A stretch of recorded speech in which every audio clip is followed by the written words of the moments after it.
Hello and welcome. You're watching France 24. I'm François Picard with Louise Hanna in the newsroom. Hello again, Louise. Hello again, François. What's coming up during this hour for you?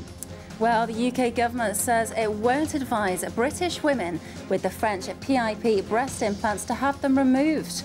And this on the day the man at the centre of the scandal, Jean-Claude Masse, admits using unapproved and cheap materials. That's coming up in the news with Louise Hanna after the news. The world this week. 8 votes the difference between the frontrunners in Iowa.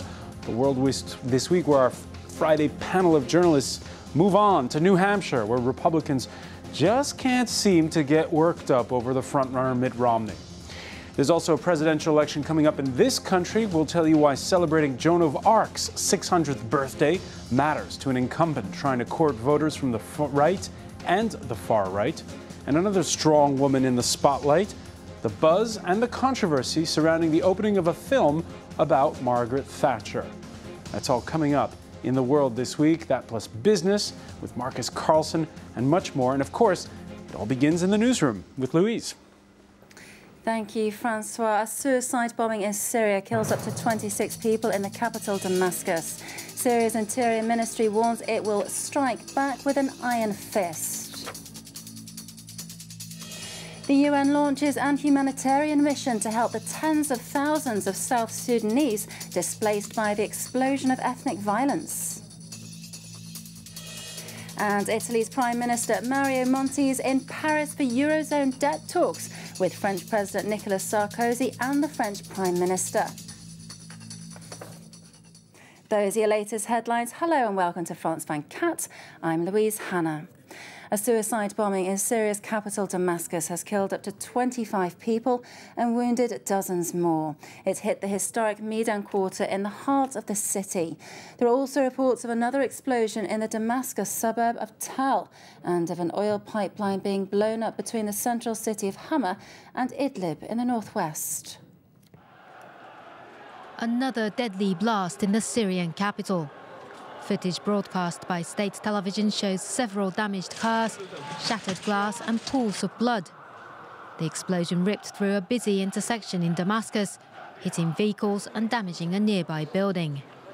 Syrian officials blame a suicide bomber for the blast and say the attack targeted a police bus. The deadly blast came 2 weeks after twin bombings left more than 40 people dead in the capital. Syrian authorities said Al-Qaeda was behind those attacks, but opposition groups voiced suspicion they were actually staged by the regime. The latest attack came as Arab League observers continued their tour of the country ahead of a special meeting on Sunday. Syria's state television showed the Arab observers visiting a hospital and meeting locals, but the opposition has criticized the mission, saying it's been unsuccessful in stopping the violence. It's calling for a UN intervention. Despite a peace plan agreed in December, the Syrian regime's violent crackdown on protesters has continued. Activists say hundreds more people have died in recent days. Well, staying with Syria, a report produced by British-based think tank the Henry Jackson Society and commissioned by Syria's opposition, the Syrian National Council, has called for immediate military intervention in the country. Well, earlier we talked to Michael Weiss, Communications and Acting Director for the Society, to ask how the SNC had reacted to the recommendation after repeatedly saying it wants to be in charge of the country's future. If you look at the new website that the SNC has launched, they advocate the imposition of a safe area. Now, the only countries capable of doing that are Western countries in, I would say, collaboration with Turkey. What has changed is 10 months of unmitigated and unrelenting oppression, torture methods that are as imaginative as they are sadistic, and the fact that the regime has hung on. And it's not just hung on. I mean, you reported earlier that these so-called suicide bombings. I mean, look. These things are very suspicious. They come at a time when the Arab League delegation has arrived in the country. They're designed to impress the Western media and to show that this has actually always been a terrorist uprising. This is not a peaceful, popular protest movement to topple an authoritarian dictatorship. I would hold these reports coming from Syrian state media in deep suspicion. In fact, Syrian state media reported 2 days ago that an extraterrestrial had landed in Syria.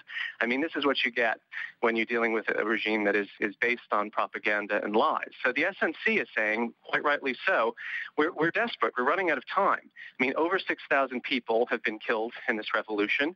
In fact, one human rights group today just came out and said upwards of 37,000 people have been detained, and 600 had been killed in detention. So this is becoming a humanitarian catastrophe, not a crisis, but a full-blown catastrophe.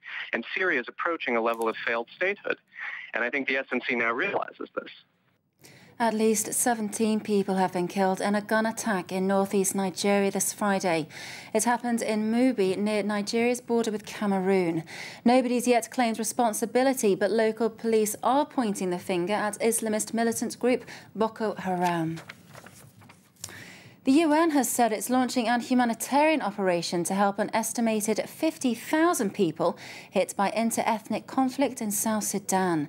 It's aimed at helping them return home to Jonglei State after clashes between the Nuer and Murle tribes. Local officials say 3,000 people have now been killed there in brutal massacres starting last week. They were driven from their homes and spent days in hiding before daring to return. Hundreds of victims of the latest outbreak of ethnic violence in South Sudan are